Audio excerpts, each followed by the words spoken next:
Alors je commence toujours ces conférences en disant que nous sommes très contents de recevoir la personne que nous allons écouter.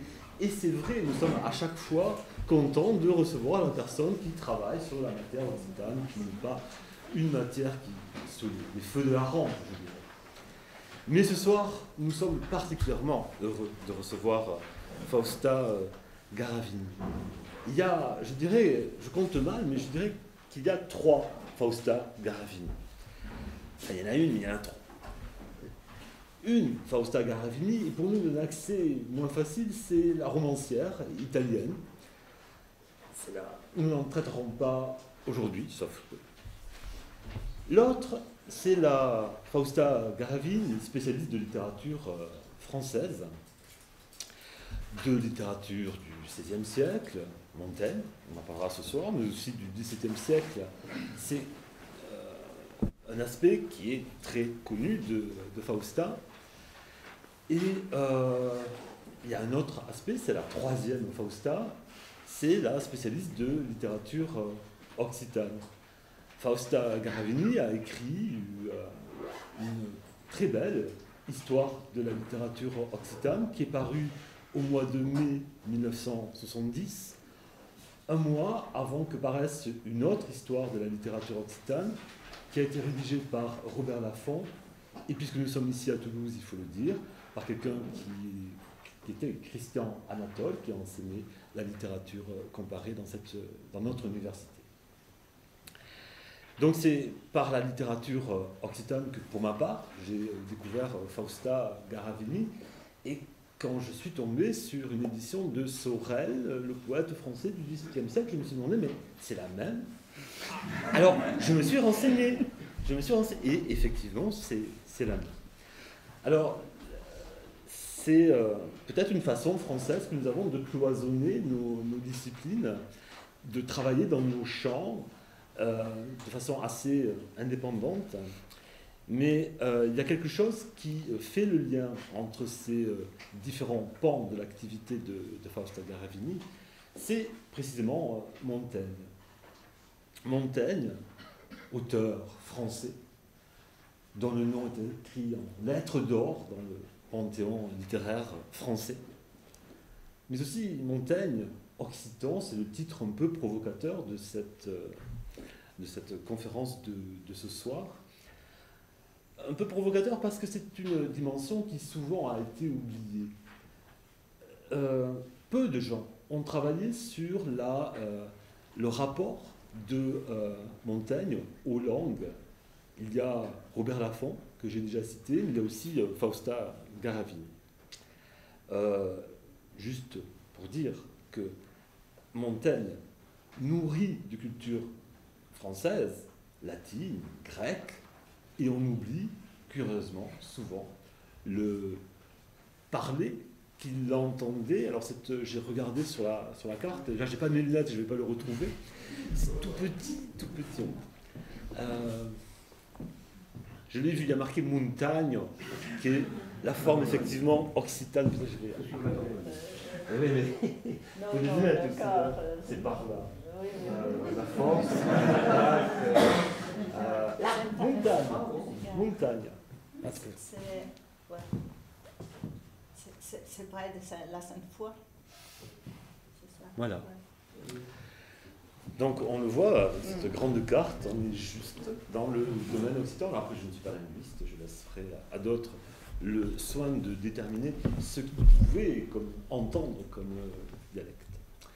Voilà, je vais laisser Fausta parler, non sans redire, de façon peut-être un peu solennelle, je suis gascon, j'aime bien solennelle, à quel point nous sommes heureux et fiers de l'entendre ici ce soir à Toulouse. Merci.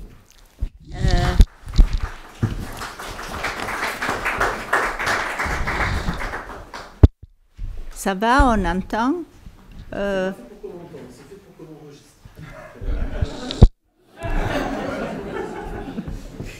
Bon, alors je remercie Jean-François Couraud pour cette présentation très flatteuse. Il est vrai que Montaigne dit quelque part que l'identité personnelle est quelque chose de très flou. Il m'en a donné 3 d'identité personnelle, alors ça va, merci. Donc, je suis ici pour parler donc, de Montaigne occitan. Je rappelle d'abord que Montaigne, qui est un grand écrivain et aussi un philosophe à sa façon, comme vous le savez, je dis à sa façon parce qu'il n'a jamais bâti de système, et c'est l'auteur d'un livre unique, Les Essais, et qui est apparu pour la première fois en 1580, et puis ensuite il y a eu d'autres éditions, mais ça on verra tout à l'heure. Mais il faut préciser tout de suite que essai ne signifie pas, comme on a tendance à le croire aujourd'hui, un recueil de petits traités sur des sujets différents. Ce sont les essais de son jugement, du jugement de Michel de Montaigne, c'est-à-dire qu'il aborde différents problèmes et qu'il essaye son jugement pour voir tout ce qu'il pourra en tirer. Et c'est ça qu'il faut comprendre, essai. Ce n'est pas une entité littéraire. Montaigne n'a jamais parlé que de chapitres à propos des parties de son œuvre. C'est une méthode d'analyse et d'auto-analyse et une pratique de réflexion et d'écriture. Et pour le dire en d'autres termes, c'est-à-dire pour reprendre le terme d'André Tournon qui a trouvé la bonne formule qui explique tout, qui dit « L'essai est à l'œuvre dans chaque chapitre, mais chaque chapitre question sous-jacente est qu'est-ce que je ferais moi, Michel de Montaigne, dans des conditions pareilles, dans des circonstances pareilles ?» Et c'est toujours, enfin, c'est pourquoi c'est une analyse et une auto-analyse en même temps. Mais je ne vais pas m'étendre là-dessus parce que justement, je voudrais vous parler de Montaigne occitan, c'est le titre que j'ai proposé, ou je crois, oui, parce qu'il résume en quelque sorte mon itinéraire scientifique dans le sens que ma première traduction des essais de Montaigne, je traduis les essais intégralement en italien, et ma première traduction avait paru en 1966, et peu de mois après a paru ma thèse sur la littérature doc moderne. Donc les deux choses allaient ensemble, et j'ai toujours conçu que ça aille ensemble parce qu'il ne faut jamais oublier l'apport au français, à la littérature française de l'occitan. C'est ce que j'ai toujours essayé d'expliquer à mes étudiants. Chaque année, au début de mes cours, je montrais la carte de France et je montrais le plurilinguisme de l'Hexagone, avec toutes les minorités, Bretagne, Pays Basque, Catalogne, Alsace-Lorraine, Alsace et bien sûr Occitanie. Et plus largement, je soutiens depuis toujours avec mon ami Peter Kirsch la nécessité d'une géographie des lettres françaises. Nous avons en Italie un livre magnifique de Carlo Dionisotti, qui était un grand critique littéraire, qui a enseigné longtemps à Londres et qui est mort en 1998. Et il avait publié en 1967, donc vous voyez comme c'est ancien, un livre extraordinaire, Geografia e Storia della letteratura italiana, géographie et histoire de la littérature italienne, qui a été fondamental parce qu'il a permis d'orienter de façon différente les manuels d'histoire littéraire. Les manuels d'histoire littéraire étaient en Italie, comme partout, orientés dans un sens unitaire, unitariste, alors qu'à partir de ce livre, on a commencé à avoir des manuels d'histoire qui étaient structurés par région. ce qui n'a rien à voir avec ce que vous appelez en France régionalisme. Et vous l'appelez comme ça parce qu'en France, il y a un centralisme, ce qui n'est pas le cas pour d'autres pays, n'est-ce pas? Donc, ça veut dire simplement qu'il faut faire attention à l'espace, au lieu, et pas seulement au temps.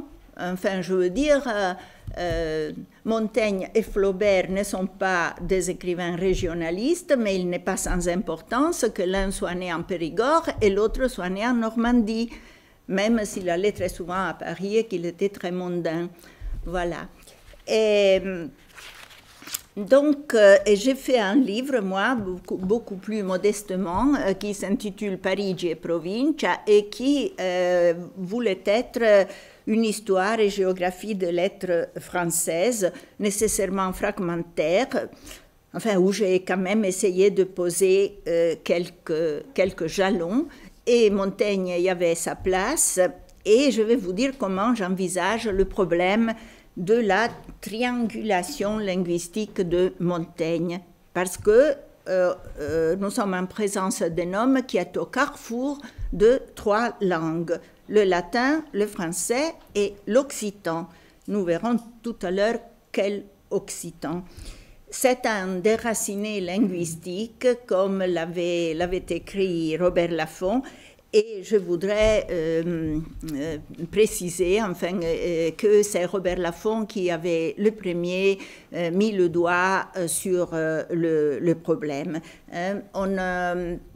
On citait toujours dans les manuels la phrase de Montaigne que le gascon y aille si le français n'y peut aller, mais on la citait sans jamais l'avoir soumise à une critique explicative. Et c'est ce que Robert Laffont avait fait dans un article paru dans le Français moderne en 1968, et qui s'intitulait justement, à partir de la phrase de Montaigne, que le gascon y aille si le français n'y peut aller, réflexion sur la situation linguistique et stylistique de l'œuvre de Montaigne.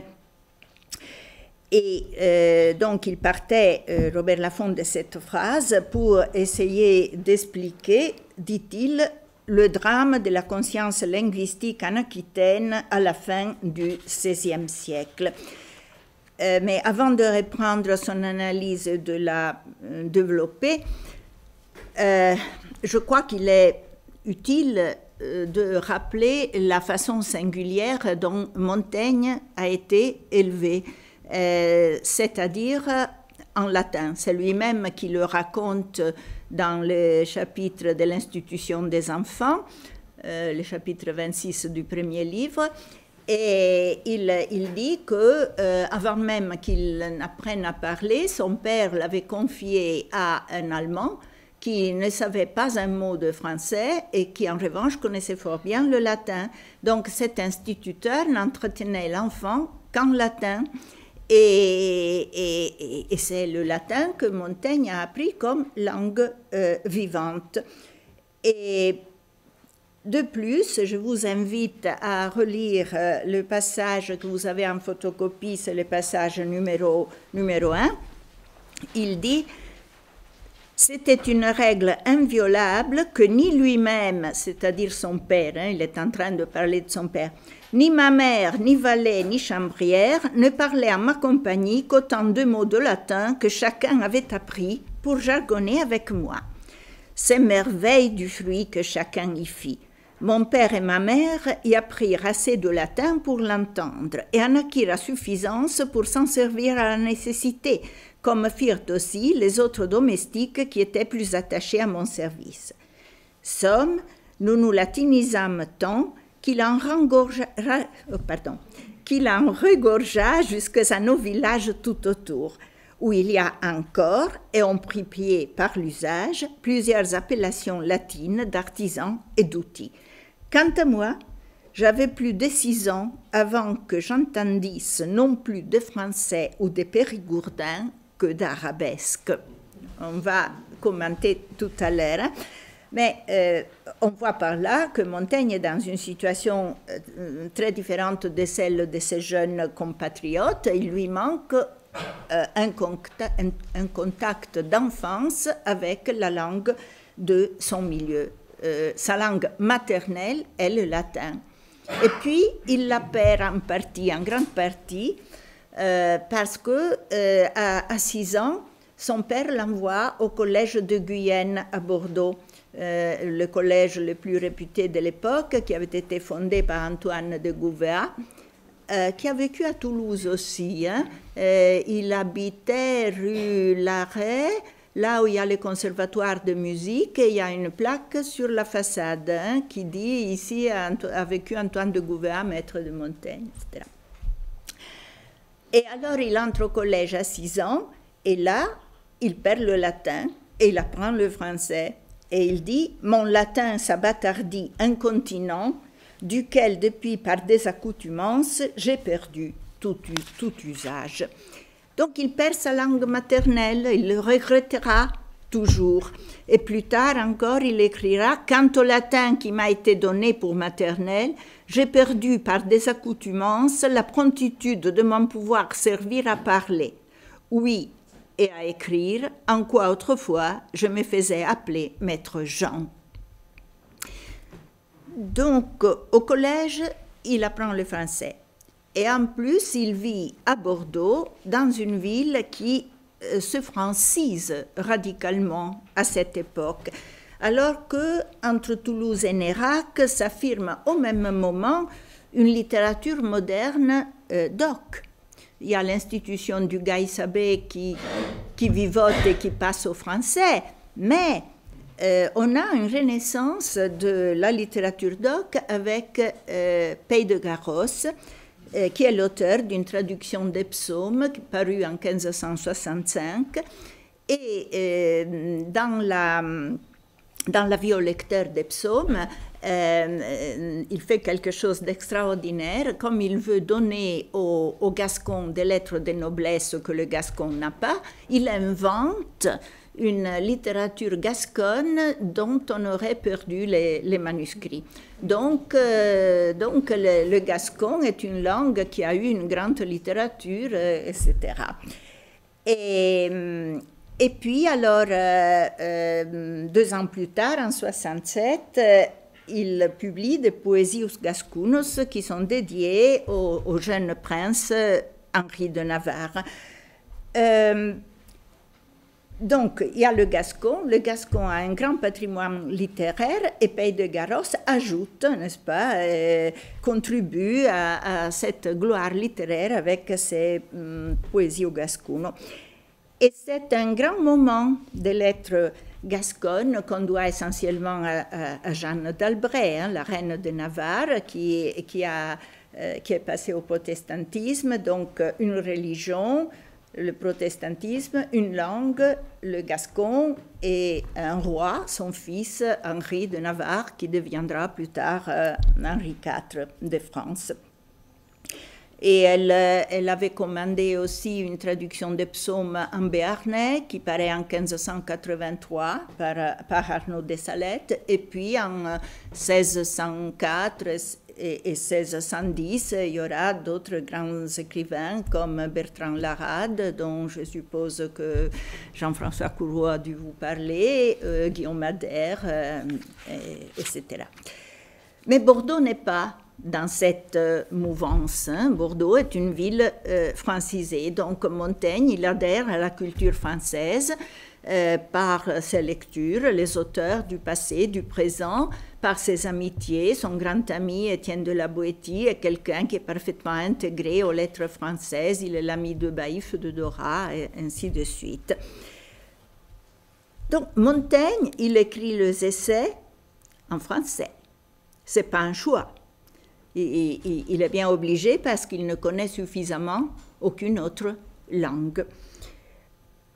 J'ouvre une parenthèse sur la fabrication du texte, parce que c'est très important. Les essais sont une œuvre in progress, comme on dit, c'est-à-dire qui ne s'achève jamais. Hein. Il publie une première édition en 2 livres en 1580, Et puis il y en a une autre en 82 où il fait quelques ajouts parce qu'entre-temps, il a fait son voyage en Italie, alors il y a quelques additions concernant son voyage. Et puis après, il y a l'édition de 1588 qui ajoute un troisième livre et plus de 600 additions aux deux premiers livres. Et puis après, il prend un exemplaire de l'édition de 88 et il continue jusqu'à sa mort, qui survient en 92, à remplir les marges de cette édition de corrections, d'additions, de retouches. Donc, c'est tellement travaillé, je ne connais aucun autre livre dans l'histoire des littératures occidentales qui est une histoire textuelle tellement complexe, parce que il n'ajoute pas seulement, il le remanie sans cependant vouloir effacer la trace de la première mouture.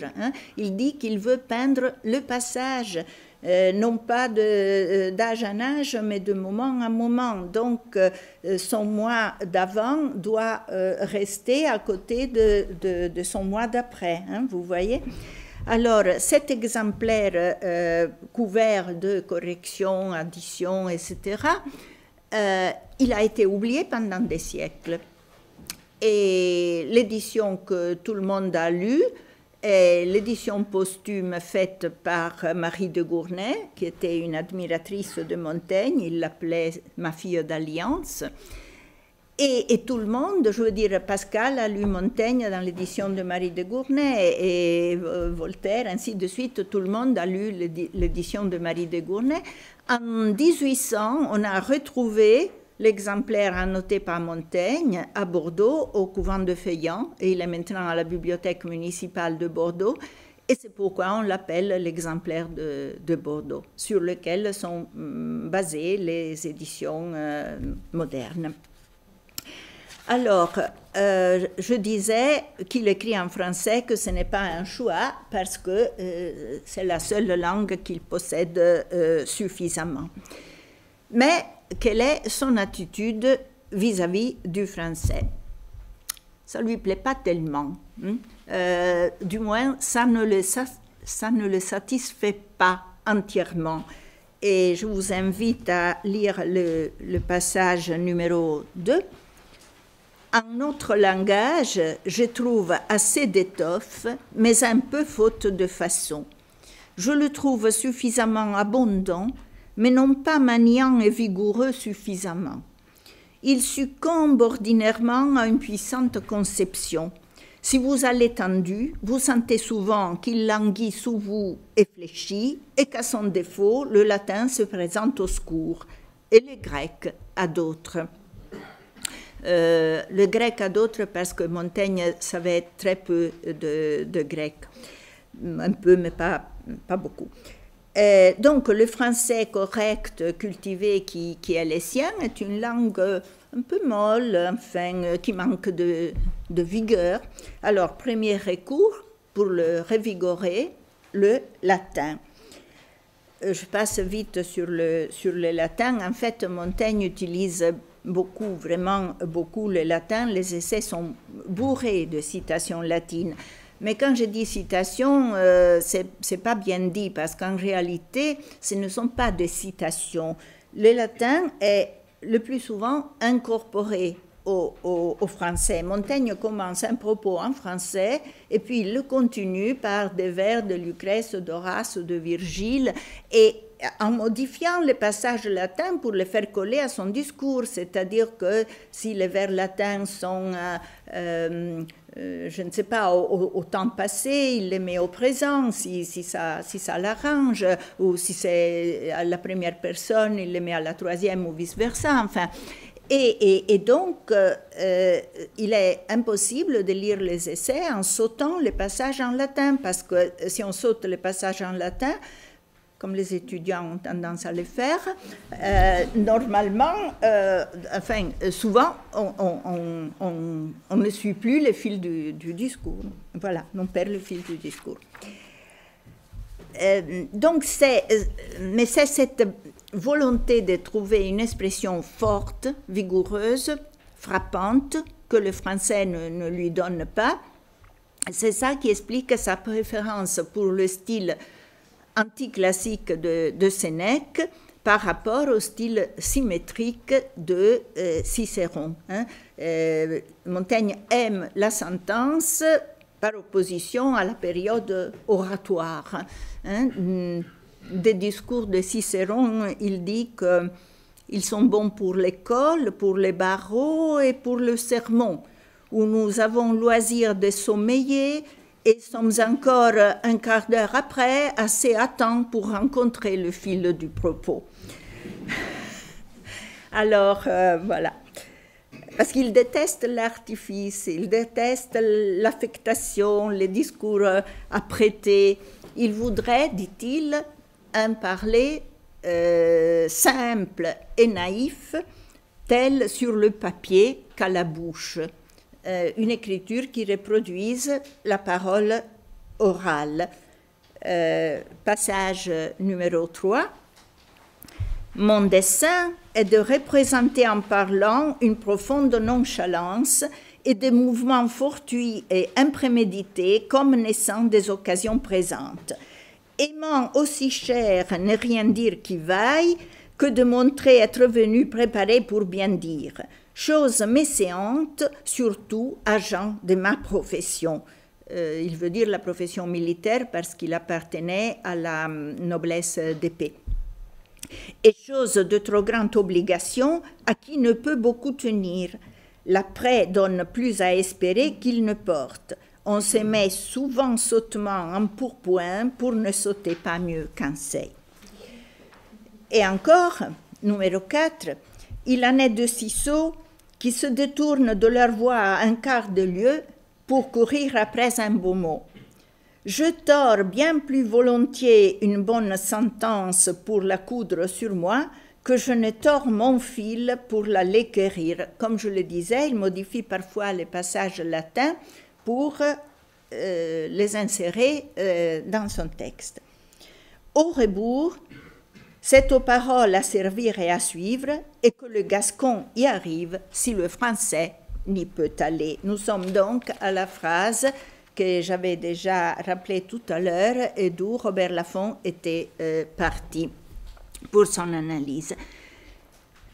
Donc, d'un côté le latin, de l'autre le gascon, toujours pour essayer d'échapper aux insuffisances, aux limites du français. Alors, pourquoi il dit le gascon et pas le périgourdin, qui était le langage de son lieu, n'est-ce pas, de la terre de Montaigne. Alors, Robert Laffont écrivait en 1968 qu'on a toujours cru que Gascon et Périgourdin étaient synonymes sous la plume de Montaigne. Et il est vrai que pour les contemporains, c'était ça, parce qu'on appelait Gascon tous les Occitans. Quand Molière, dans Monsieur de Pourceaugnac, fait parler Lucette, qu'il définit gasconne, en réalité, ce que parle Lucette est de l'occitan, du languedocien, et en particulier du picénois.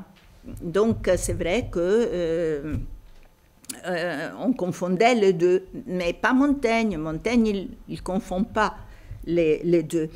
Et il faut reprendre donc le passage sur lequel se fondait Robert Laffont pour son analyse, c'est le numéro 5.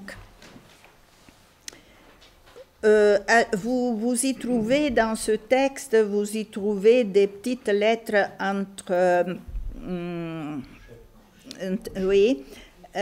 crochets, et c'est A, B, C. Non, le B, il n'y a pas, mais enfin, la lettre A indique, c'est une convention pour les éditions modernes, la lettre A indique la couche 1580, la lettre B, la couche 88, et la lettre C, les ajouts manuscrits sur l'exemplaire de Bordeaux.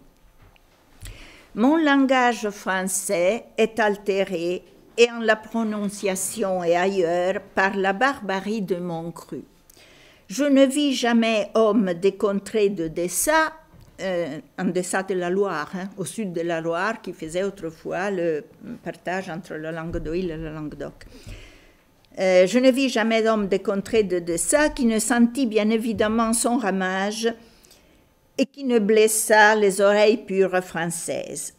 Si n'est-ce pas pour être fort entendu en mon Périgourdin, car je n'en ai non plus d'usage que de l'allemand et ne m'en chaux guère. C'est un langage comme sont autour de moi d'une bande d'autres, le Poitevin, Saintongeois, Angoumoisin, Limousin, Auvergnat, Brode, Trainant, Espoiré. Il y a bien au-dessus de nous, vers les montagnes, un Gascon que je trouve singulièrement beau, sec, bref, signifiant, et à la vérité un langage mâle et militaire, plus qu'autre que j'entende, autant nerveux, puissant et pertinent, comme le français est gracieux, délicat et abondant. C'est un passage très travaillé sur lequel il revient à plusieurs reprises. Vous avez vu les couches A et C, ce qui indique l'importance pour lui de la question linguistique. Donc le français pour lui est un langage lointain. Il lui manque le contact avec la langue du peuple de Paris. Pour lui, enfin, c'est une langue vidée de la substance énergique du parler populaire. Et c'est ça qu'il cherche, c'est ça qu'il voudrait. Il se moque de l'ambition pédantesque qui pousse les écrivains à rechercher des phrases inusitées, alambiquées, etc., et des mots peu connus, et il dit « Puissais-je ne me servir que de ceux qui servent aux halles à Paris ?» Or, évidemment, il ne peut pas se servir des mots des halles de Paris. Il se rend fréquemment à Paris, mais au jour le jour, il vit en Périgord, où l'idiome courant est une forme de l'occitan, justement, le périgourdin. Et les gens parlent périgourdin, et Montaigne sait bien que ça déteint sur son français. Vous avez vu, il dit que son français est altéré par la barbarie de son cru. Or, le périgourdin, on le voit dans ce passage, il ne l'aime pas. Il dit même qu'il l'ignore totalement. On l'avait déjà vu dans le passage numéro 1, quand il avait dit « J'avais plus de 6 ans avant que j'entendisse non plus de français ou de périgourdin que d'arabesque. » Et ici, « Je n'en ai non plus d'usage que de l'allemand. » Bon, c'est un peu vite dit, c'est un peu une simplification, parce que les gens autour de lui parlaient périgourdin. Montaigne était un propriétaire terrien. En quelle langue pouvait-il s'entretenir avec ses domestiques latinisés? C'est vrai, mais enfin quand même. Alors, il avait des gens à son service qui s'occupaient de ses propriétés, donc il devait bien baragouiner, au moins baragouiner un peu le périgourdin. Mais en tout cas, il n'aime pas ce dialecte.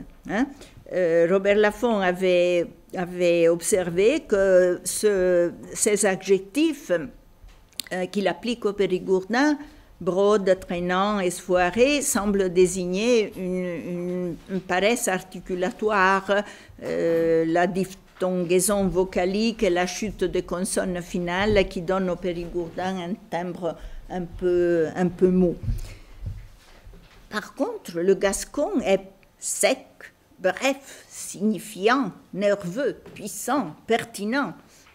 Il est clair que Montaigne admire le gascon. C'est un idiome qui a un consonantisme abondant, un vocalisme clair, et qui possède l'énergie articulatoire qui manque au périgourdin et au français. Mais ce n'est pas n'importe quel gascon. Ces traits ne correspondent pas au bordelais ou hollandais, il dit « c'est un gascon vers les montagnes, au-dessus de nous, vers les montagnes ». Donc c'est un gascon central, l'armagnaquais, le bigourdan, le commingeois, c'est grosso modo la langue de son ami Blaise de Montluc, l'auteur des commentaires, et de Salluste du Bartas. Et c'est une langue en pleine renaissance qui a des quartiers de noblesse, c'est la langue de la cour de Navarre. Alors, très important, quelles sont les relations de Montaigne avec la cour de Navarre? En 1577, en novembre, il est nommé par lettre patente gentilhomme de la chambre du roi de Navarre.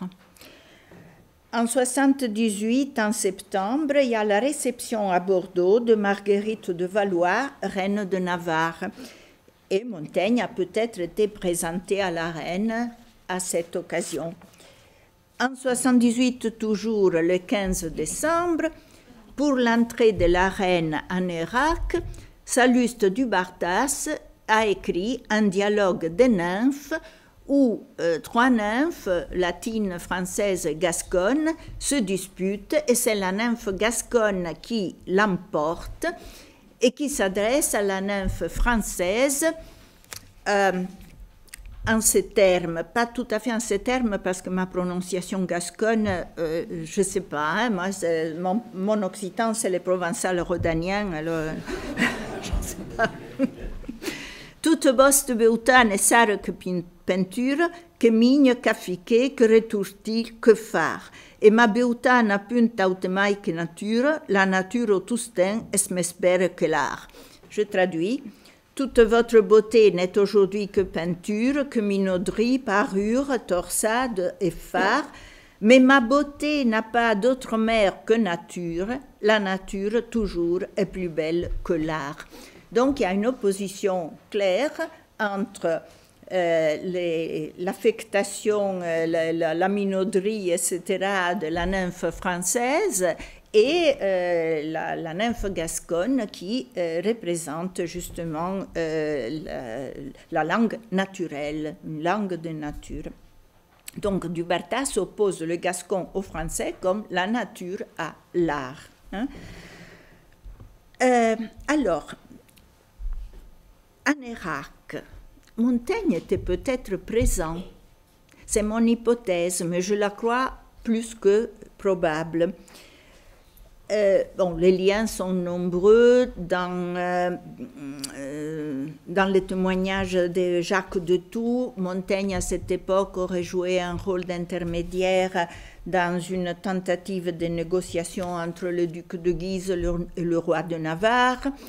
Le roi de Navarre, plus tard, il est reçu 2 fois au château de Montaigne, en 1584 et en 1587, après la victoire de Coutras.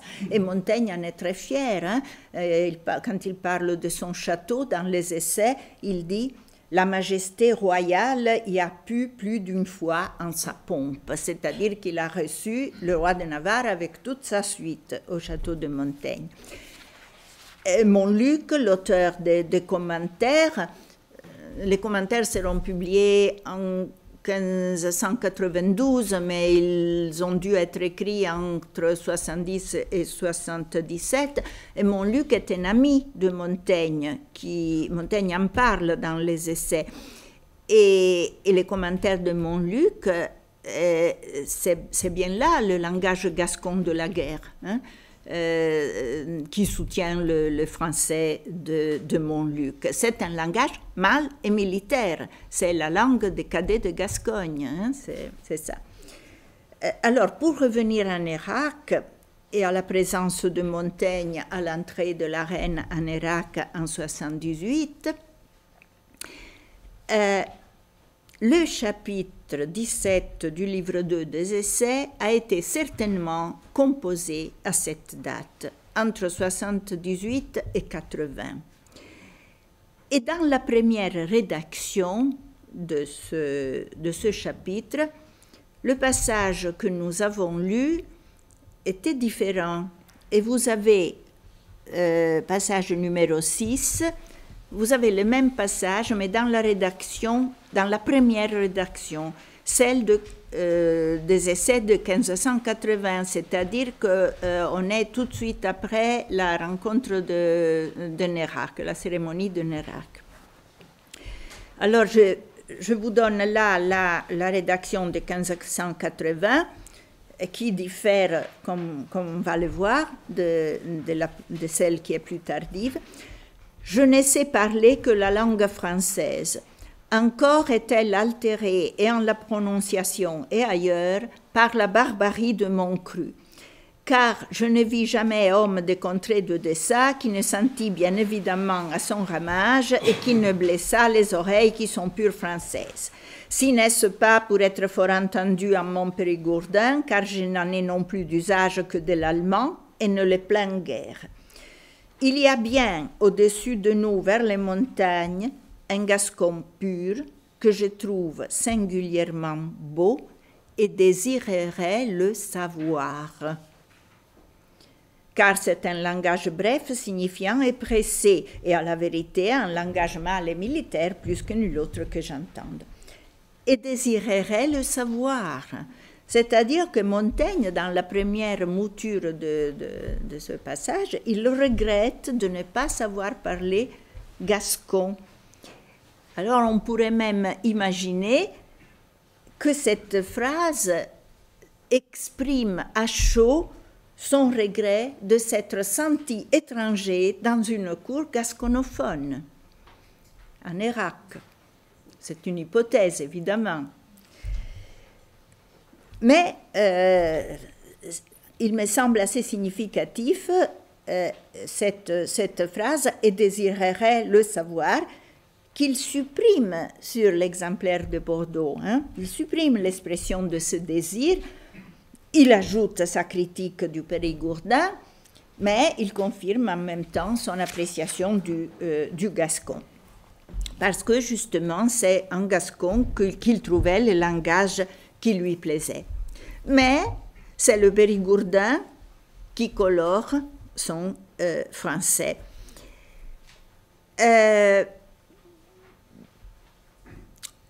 Je vais m'éloigner de l'interprétation de Robert Laffont, qui précisait que les occitanismes du vocabulaire de Montaigne sont beaucoup plus des inadvertances qu'un choix délibéré. Il y a des exemples, appeler, bavasser, bonnetade, boutade, desconsoler, et puis il y a des traits syntaxiques, comme les verbes intransitifs employés transitivement, ou alors les datifs éthiques, les genres de certains substantifs, ongle qui est au féminin, dette qui est au masculin, image qui est au masculin. C'est un... Bon. Alors, Robert Laffont conclut que Montaigne écrivait dans des conditions de malaise et que finalement, c'est précisément ce malaise qui l'a amené à écrire un français éblouissant, parce que dans cette instabilité linguistique profonde, il a essayé de la surmonter pour créer un langage d'auteur. Et ce serait, selon Laffont, une situation dramatique, malheureuse. Et moi, je serais plus nuancée, parce que non seulement Montaigne se tire très bien de cette situation de malaise, mais il faut voir comment il s'en tire, par quel biais. Et cette situation, il l'assume, et même il la revendique. Ces occitanismes ne sont pas du tout des inadvertances. Il y a d'autres passages où il le dit très clairement, si bien que si le français pour lui n'est pas un choix, quand il dit « je ne sais parler que la langue française », bon, donc le français n'est pas un choix, mais son français altéré, c'est-à-dire son francitan, comme on pourrait l'appeler aujourd'hui, est un choix. un choix d'adhésion totale à son être naturel. Hein? Si on se demande ce qu'il cherche Montaigne en écrivant pourquoi il s'est mis à écrire les essais, cet ouvrage tellement extraordinaire, hors norme pour l'époque, la réponse, on la trouve dès L'avis au lecteur, passage numéro 7. C'est ici un livre de bonne foi, lecteur. Il t'avertit dès l'entrée que je ne m'y suis proposé aucune fin que domestique et privée. Je l'ai voué à la commodité particulière de mes parents et amis, à ceux que m'ayant perdu, ce qu'ils ont à faire bientôt, ils y puissent retrouver aucun trait de mes conditions et humeurs, et que par ce moyen, ils nourrissent plus entière et plus vive la connaissance qu'ils ont eue de moi. Je veux qu'on m'y voie en ma façon simple, naturelle et ordinaire, sans contention et artifice, car c'est moi que je peins. Mes défauts s'y liront au vif et ma forme naïve autant que la révérence publique me l'a permis. Donc, ma façon simple, naturelle et ordinaire, c'est un concept sur lequel il revient à plusieurs reprises. On a déjà vu sa méfiance à l'égard de la rhétorique des discours apprêtés. Je vous propose un autre passage seulement, l'apostrophe à Madame de Duras dans le chapitre 37 du livre 2, c'est le numéro 8. Vous y reconnaîtrez, il s'adresse à Madame de Duras et il parle de son livre, donc vous y reconnaîtrez dans ce livre ce même port et ce même air que vous avez vu en sa conversation, de lui, Michel de Montaigne. Quand j'eusse pu prendre quelque autre façon que la mienne ordinaire et quelque autre forme plus honorable et meilleure, je ne l'eusse pas fait, car je ne veux tirer de ces écrits sinon qu'ils me représentent à votre mémoire au naturel. Quel que je sois, je le veux être ailleurs qu'en papier. Je suis moins faiseur de livres que de nulle autre besogne. Mon Dieu, madame, que je haïrais une telle recommandation d'être habile homme par écrit et être un homme de néant à un sot ailleurs. J'aime mieux encore être un sot et ici et là que d'avoir si mal choisi ou employé ma valeur. Aussi, il s'en faut tant que j'attende à me faire quelque nouvel honneur par ce sottise, que je ferai beaucoup si je n'y en perds point de ce peu que j'en avais acquis. Car, outre ce que cette peinture morte et muette dérobera à mon être naturel, elle ne se rapporte pas à mon meilleur état, mais beaucoup déchu de ma première vigueur et allégresse, tirant sur les flétries et le rance. Je suis sur le fond du vaisseau qui sent tantôt le bas et la lie. Alors, j'ai mis en gras, n'est-ce pas, peinture morte et muette et être naturel. C'est-à-dire que l'écriture n'arrive pas à rendre exactement l'être naturel. L'écriture permet de s'exprimer, mais c'est à la fois ce qui fixe, ce qui gèle, ce qui paralyse et qui transforme l'être naturel en peinture morte et muette. C'est la paralysie du souffle, de l'esprit, de la vie. Derrida disait, l'écriture est l'être morte, elle est porteuse de mort, elle essouffle la vie. Coupant le souffle, stérilisant ou immobilisant la création spirituelle dans la répétition de la lettre, elle est le principe de mort et de différence dans le devenir de l'être. Alors, c'est pourquoi Montaigne rêve d'une écriture naturelle, telle sur le papier qu'à la bouche, qui serait unie à la voix, au souffle, et qui lui permettrait de transférer sur la page l'air et le ton de sa conversation. C'est le rêve d'une écriture de l'oralité, ce que Philippe Gardy appellerait oraliture, mais c'est un mot qu'il a pris à la littérature de Haïti, mais enfin, ça peut aller même pour ça.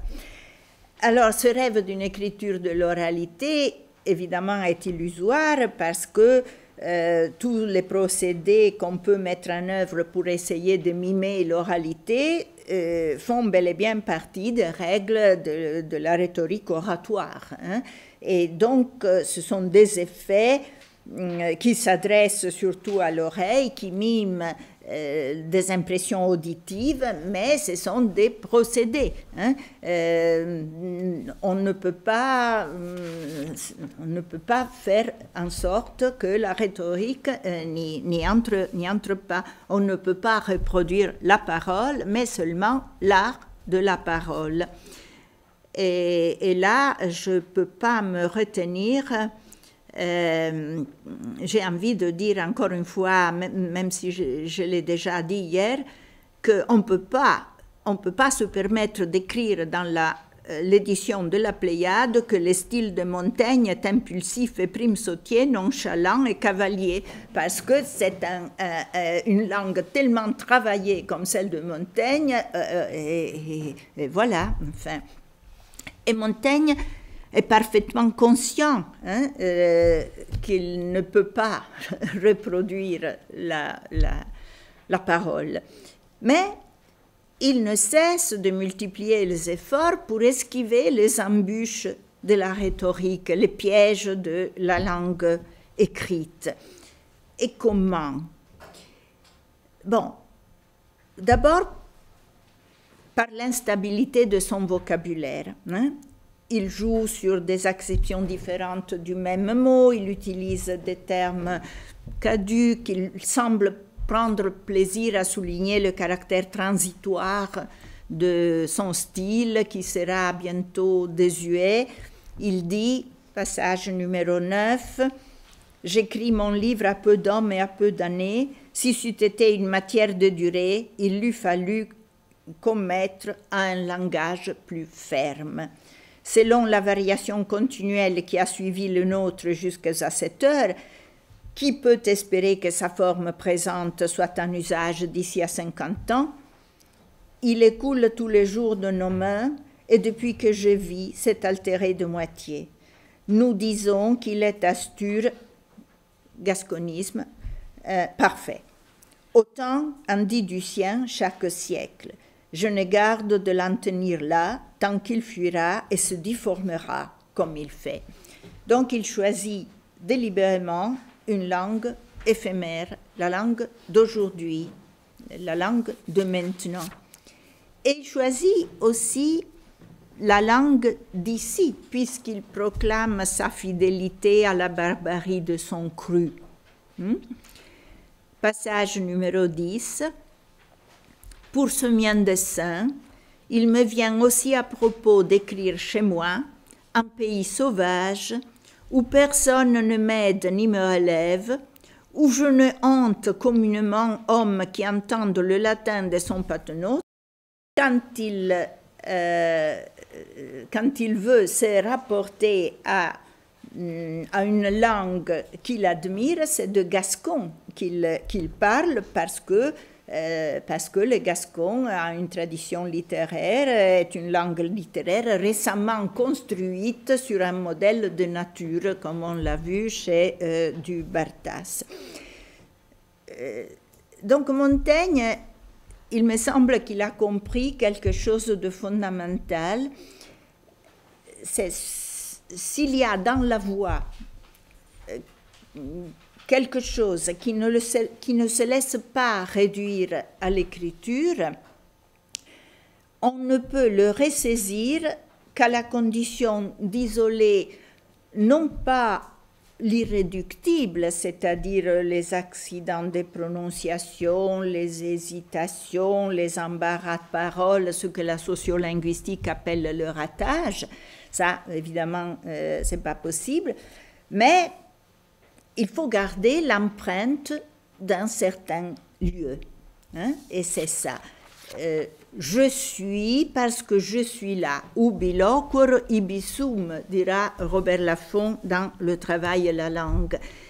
Mais à l'époque de son article sur Montaigne, il était encore loin d'avoir élaboré sa théorie praxématique et plus loin encore d'avoir fait se rencontrer praxématique et sociolinguistique. Mais il l'a fait plus tard, hein, dans son grand roman La Feste. Il y a une réunion des gens qui parlent entre eux, chacun dans son occitan, hein, provençal, languedocien, auvergnat, etc. Et Robert Laffont écrit « Oh, Médoc, parlo come parlas ». Gironi parle patuès, mais quand le vent patriotique lui gonfle la voce, est ben d'Occitania que vient sa proclamation à Toulouse, en langue occitano clairement adjectivado. C'est-à-dire que quand on se réfère à... C'est comme pour l'occitan aujourd'hui, hein, quand on parle de langue occitane, c'est la grande tradition littéraire occitane à laquelle on pense. Et puis chacun parle son occitan, ce qui est tout à fait normal. Hein. Je regrette d'ailleurs de ne pas avoir repris ce sujet avec Robert Laffont. On serait peut-être allé un peu plus loin. Je termine quand même sur ceci. Cette opération de revigorer le français par l'occitan est encore possible dans la France de cette époque, avant que Malherbe ne s'emploie à dégasconner la cour d'Henri IV et avant que ne s'érigent les barrières du purisme. En d'autres termes, avant que la diglossie ne se radicalise. Plus tard, dans une situation diglossique radicalisée, ceux qui voudront utiliser la langue minorée ou minorisée tomberont dans l'exhibition de la différence, avec la mise en emphase de l'identité, ce que Laffont a appelé une hyperlittérature. J'aurais terminé, je suis à votre disposition si vous avez des questions.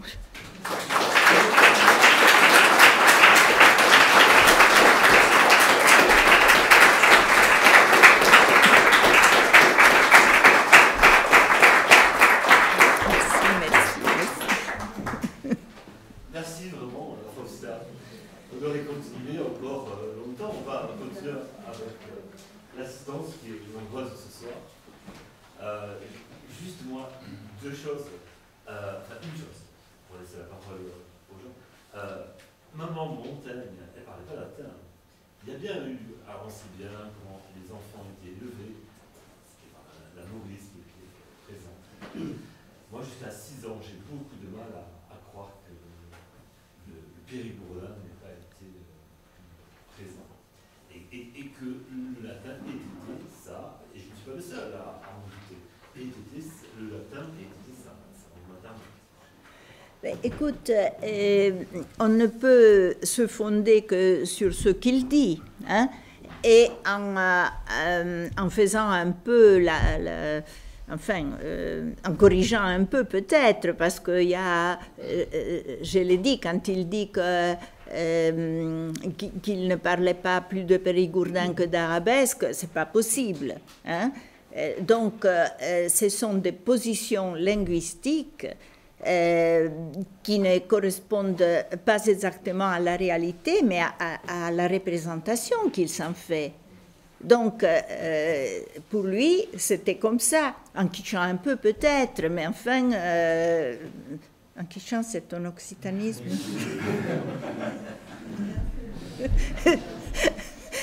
Ça m'arrive. Mais enfin, c'est sa représentation, ce n'est pas la réalité qu'il décrit, c'est évident. Tu es d'accord?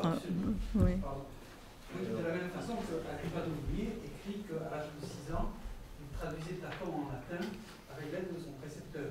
On peut en douter aussi. Allemand.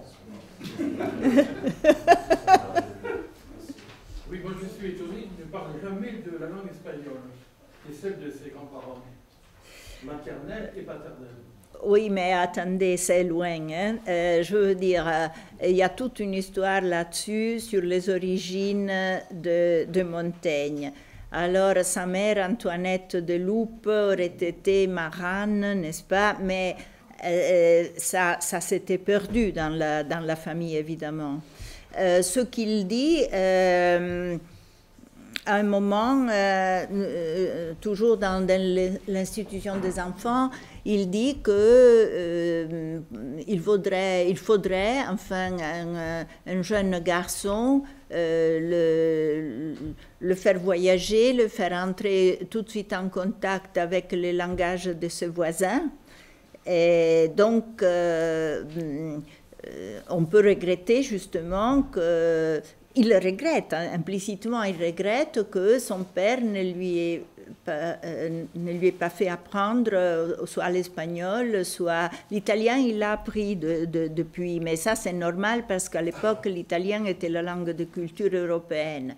Donc, tout le monde, Rabelais savait l'italien, Montaigne savait l'italien, l'espagnol, non. L'espagnol, non. Et évidemment, vous savez, c'est aussi c'est une période très, très difficile, c'est la guerre de religion, hein, donc même, il ne faut pas oublier que Montaigne a écrit ses essais en plein dans les guerres de religion, donc il faisait des voyages à Paris, mais le fait de peut-être d'aller en Espagne, c'était pas évident, enfin, et en tout cas dans sa famille. Et même on parle des origines juives justement de Montaigne, ça aussi, enfin les juifs le revendiquent, mais il n'en est pas question, jamais dans les essais, on voit même ne fût-ce qu'une petite trace de ça. Oui, mais en tout cas, c'était des gens déjà francisés depuis longtemps, c'est ça.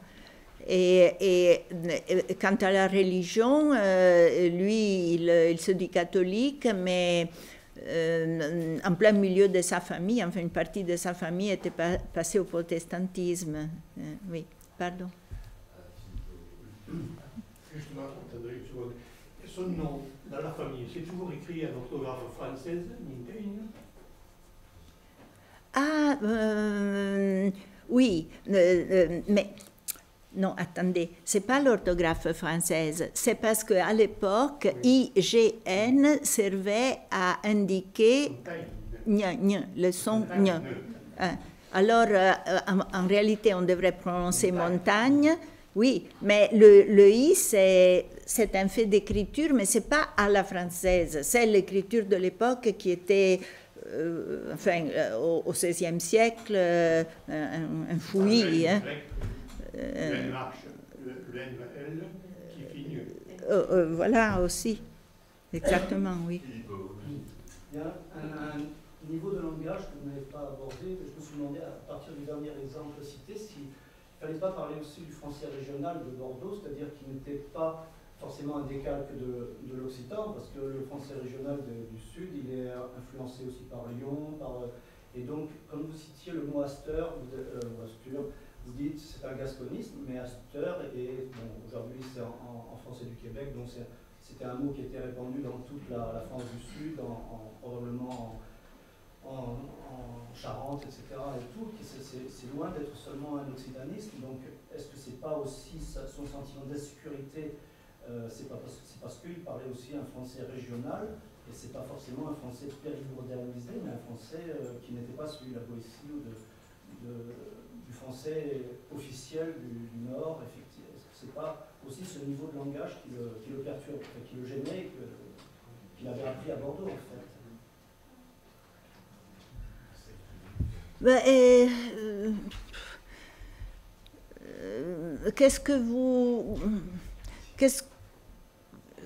Comment vous définissez le français régional? Le français régional, par exemple, quand on dit un Fayard en français régional d'Auvergne ou je ne sais pas comment on dit à Toulouse, ça n'est pas une traduction de l'occitan, c'est un mot qui est venu de Lyon. Quand on dit, voilà, donc le français régional s'est formé à cette époque-là, à partir de l'occitan certainement, à partir du français premièrement, à partir de mots occitans, mais aussi à partir de mots qui venaient de Lyon, qui venaient d'autres régions francophones de France, qui n'étaient pas la région parisienne.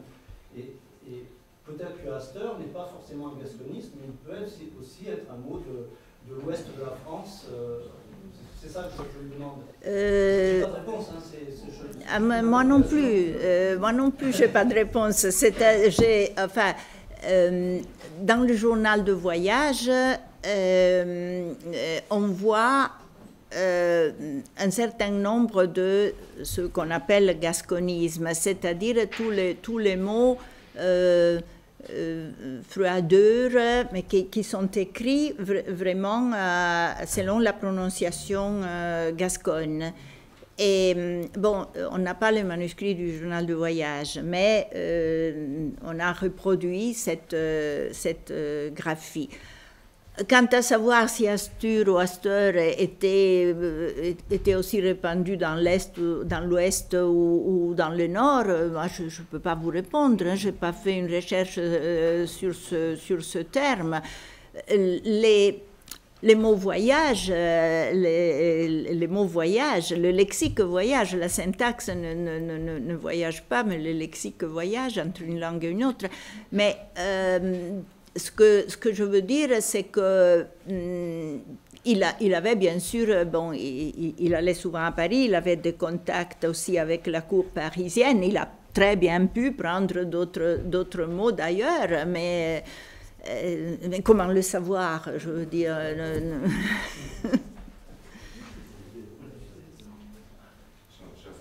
Merci beaucoup.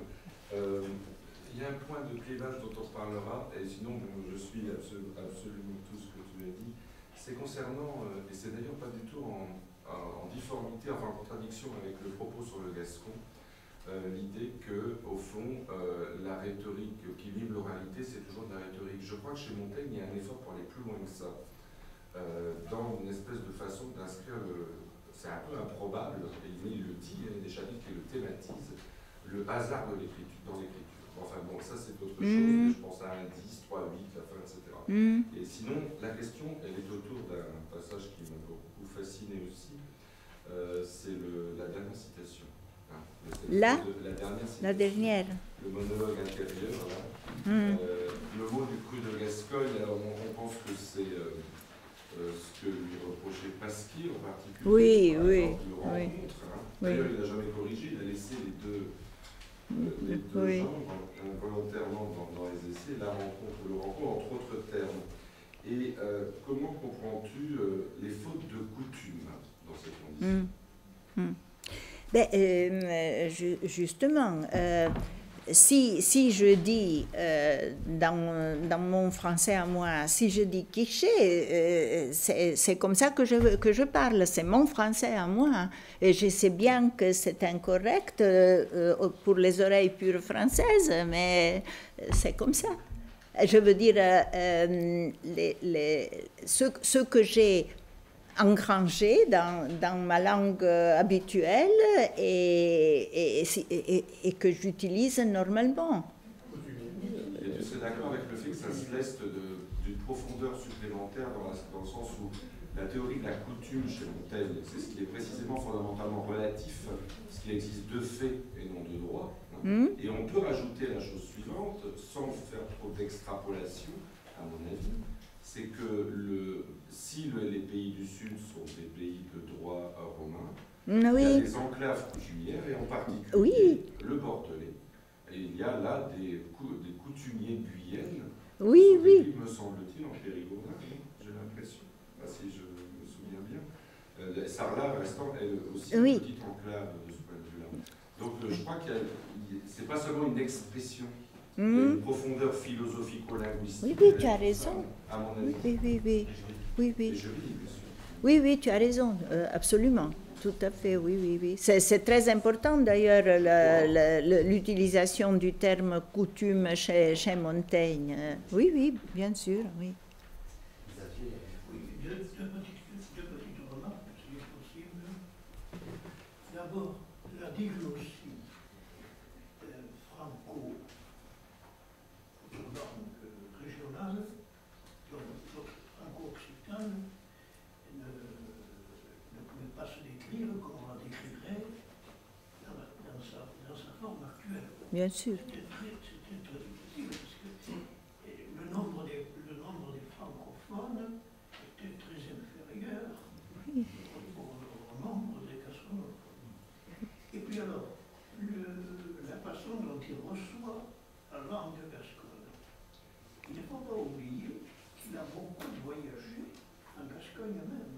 Oui. Les eaux de Marmottan.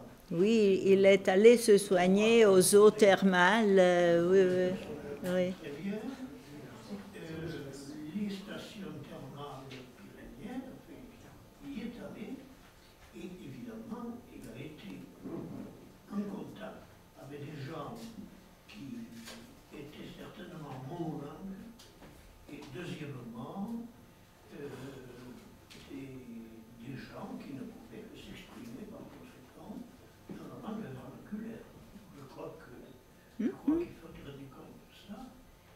Et comme c'était quand même un observateur, il a bien vu tout de même qu'à partir de Marmottan, disait, mais en réalité, ça vaut pour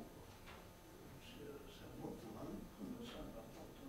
À partir de Marmottan, peut-être vivait-il là ce concept d'une langue, disons, acceptable, justement, comme la pure, etc. Il en a de toute façon nécessairement entendu plusieurs fois. Oui, oui, oui, oui. Quant à son occitan original, pardon, non, ça n'avait rien de gascon. Il est dans une zone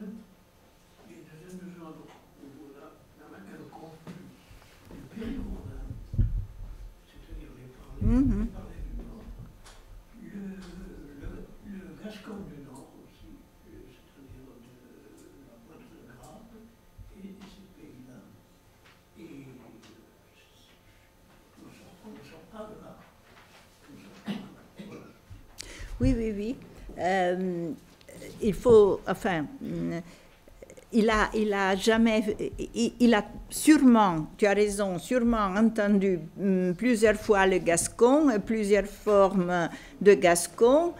Et pourtant, il est, comment dirais-je, il n'essaye pas jamais d'écrire vraiment le gascon, hein, alors que par exemple quand il est en Italie, il rédige une partie de son journal en italien. Hein, donc c'est qu'il a en italien une compétence qu'il n'a pas de toute façon en occitan, quel que ce soit périgourdin ou occitan, enfin ou gascon je veux dire. Jamais oublier que c'est toujours un observateur. Ah oui, oui, oui, oui, oui, oui. Plus que ça, c'est une éponge.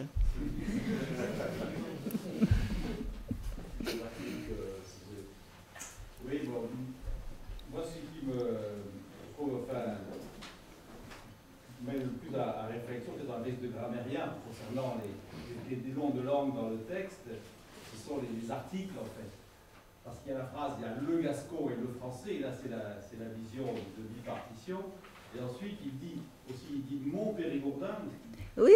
il ne sait pas sa langue, curieusement, il dénie parler ce qu'il parle. Il y a ce qu'il disait un peu aussi dans François, quelle langue a-t-il appris avant le précepteur, etc. Ou parallèlement au précepteur, parce que le prétendant précepteur, c'est assez long qui veut ça. Alors, on parle beaucoup ce genre de personnes. Bon, parlons pas d'impôts. Oui, est-ce que les domestiques se conformaient à cette contrainte d'avoir à parler que le peu de latin qu'ils savaient? Mais donc là, il y a quand même mon périgourdin, et ensuite il y a un gascon, ce qui suggère que son périgourdin est aussi un gascon, qui n'est pas le bon, le pur, mais qui effectivement, s'il y a un gasconisme dans le texte, c'est bien l'expression dessus, qui est le capsus, façon de dire dessus pour dire au sud, qui typiquement en Gascogne, dans cette vision, c'est le repliement de l'Occitanie qui a un côté où le nord est haut et l'ouest est l'endroit où c'est le sud qui est haut, et donc effectivement pour dire au sud en disant capsus, c'est un gasconisme là, pour moi les concepts. Et donc c'est ce rapport complexe que son périgourdin est un gascon, comme inversement Garros dit que ceux qui ne sont pas gascons sont quand même des gascons, mais comme les gascons sont les meilleurs des gascons, c'est les gascons qui parlent gascon en fait. Donc ce jeu-là, et avec au fond ce problématique globale d'une langue qui, même les Gascons devaient quand même avoir vaguement le souvenir qu'il y avait une écriture comme ça au Moyen-Âge. Cette idée que la nature, et qu'il faut trouver une. Et donc l'effort de Montaigne pour trouver aussi une langue de nature qui rejoint la nature Nesbert qui est là. Donc, de repartir sur de la nature alors qu'ils auraient pu. Garros avait trouvé des écritures pour inventer une graphie, mais pas pour même le souvenir. Il y a des gens qui copient à Toulouse le manuscrit de Derville, qui copiaient le de la croisade peu de temps avant encore. Donc c'était pas. Il y a une censure du Moyen-Âge cette nature est une. Comme c'est à la fin, cette nature hyper travaillée que tu suggères, enfin, et de la langue peut-être aussi, c'est pas vrai. Le problème de la langue rejoint le problème de la recherche du naturel, peut-être la question voilà, que je voudrais. Est-ce qu'on peut rejoindre ça, l'idée de cette recherche du naturel par Montaigne, et peut-être rejoindre la problématique, cette recherche du naturel que tu as souligné plusieurs fois et de différentes manières, rejoint une recherche qui est celle aussi d'une littérature occitane à la même époque qui se relance à partir d'une nature aussi.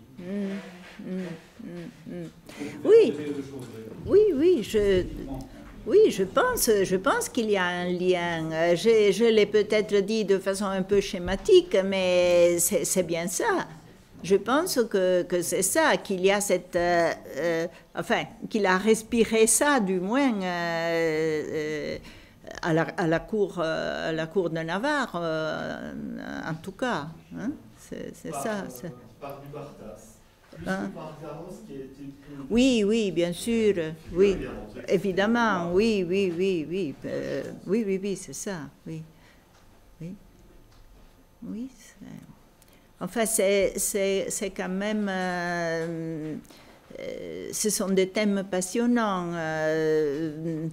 Et moi, ce qui m'intéresse, c'est de voir comment... enfin, c'est un peu une marotte, mais enfin, comment le centralisme français a empêché justement un plurilinguisme et donc plusieurs littératures. Moi, je viens d'un pays où on a une littérature en vénitien, en milanais, en sicilien, en napolitain, et tous nos grands auteurs qu'on appelle dialectaux sont présents dans les manuels de littérature italienne. Mais le vénitien, le milanais, le napolitain, etc., ne sont pas de dialectes de l'italien, sont des langues à part entière, qui aurait pu devenir langue nationale si l'histoire avait joué autrement. C'est le toscan qui l'a emporté, mais pour des raisons littéraires, pas pour des raisons politiques. Le français l'a emporté en France pour des raisons politiques. Alors qu'en Italie, comme il n'y avait pas d'unité nationale jusqu'à il y a 150 ans, le toscan s'est imposé pour des raisons littéraires parce qu'il y a eu de grands auteurs que tout le monde connaît, Dante, Pétrarque, Boccace.